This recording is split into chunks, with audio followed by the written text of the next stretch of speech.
Bonjour everyone, Pantoufleee here today for a new video in which we're going to talk about the SMV-CC-56, aka the tier 7 of the branch of the new Italian tank destroyer. This tank is good for the simple fact that it's using the exact same principle as the one you apply on the tier 8 that we talked about earlier, aka the fact that you need to use the regular gun instead of the auto-loading one, for actually two reasons. The first is that the DPM is going to be better because you have 2.1k instead of the 1.9 that this one has to offer.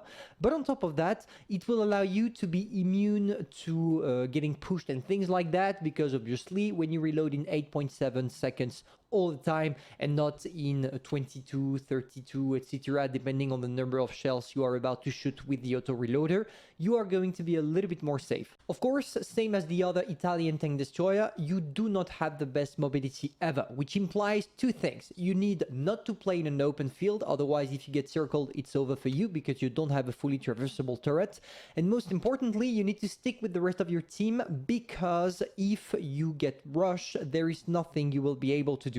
Because even if 2.1k DPM is not that bad at tier 7, it's definitely not enough to handle a whole enemy team by yourself. Not like a Smasher or maybe an Annihilator.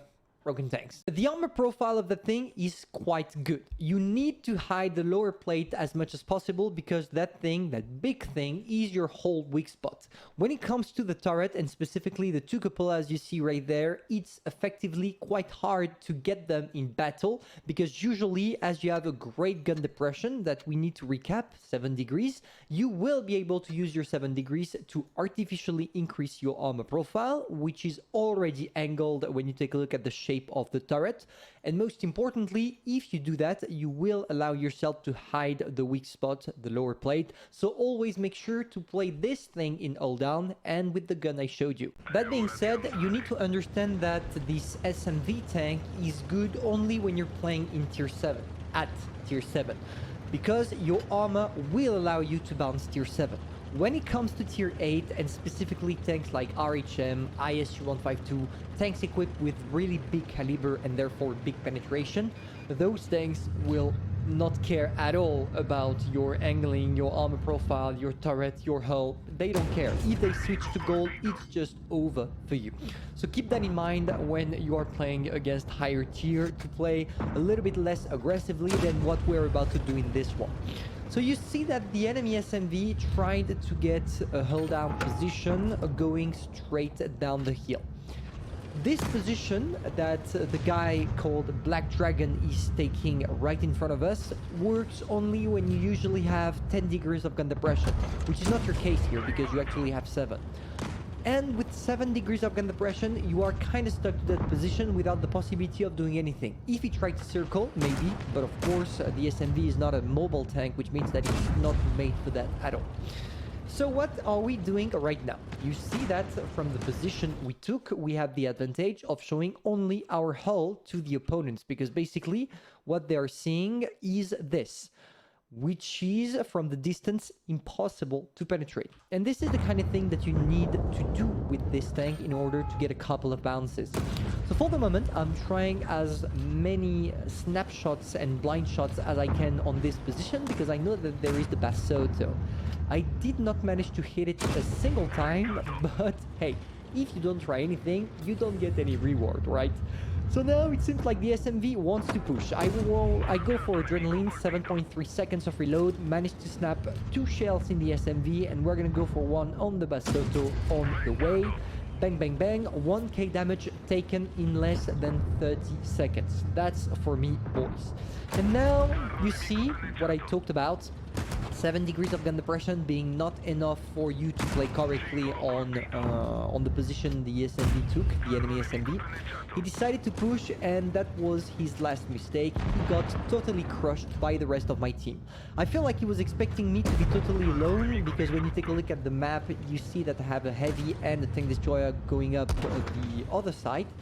And they got surprised. As I told you, with the SMV, you do not want to push alone, and you want to stick always with the rest of your team. This is what I did, and this is what allowed us to destroy the enemy SMV that tried to push. Now it's only a matter of time before they get circled by my other allies, so what I'm gonna do is taking another aggressive position. from this spot, I do have the possibility of snapping some shells on the enemies, even if you see that the mobility is quite poor. When I tried to turn around that poor wreck of the VK3601H, I just struggled. But yeah, I mean, you can't get everything. In definitive, if I had to summarize the tank, I would tell you that it's a good one, a pretty solid one, but it's not a tank with which you're gonna have a lot of fun. The mobility, in my opinion, is cutting out the fun out of a tank. Usually, I'm a player that likes mobility, and I would rather have something that is mobile but not armored than something armored but not mobile. And to me, even if I can't say that the tank is bad because it's not the case, I can't tell you that it's a tank with which you're gonna have a lot of joy. It's just the fourth tank if you want to grind to the Minotauro, but you are never gonna play it again when you unlock the Mighty Tier 8. Mighty Tier 8 that is, on the other hand, a tank you want to keep in your garage and play again and again due to how broken it is. And this is how we get ourselves a 1k damage block, 2.5k damage, and a first class. I kind of like this tank in its current state. It's neither broken or weak. It's just everything you need, something that is strong in one single aspect of the game, and that's it.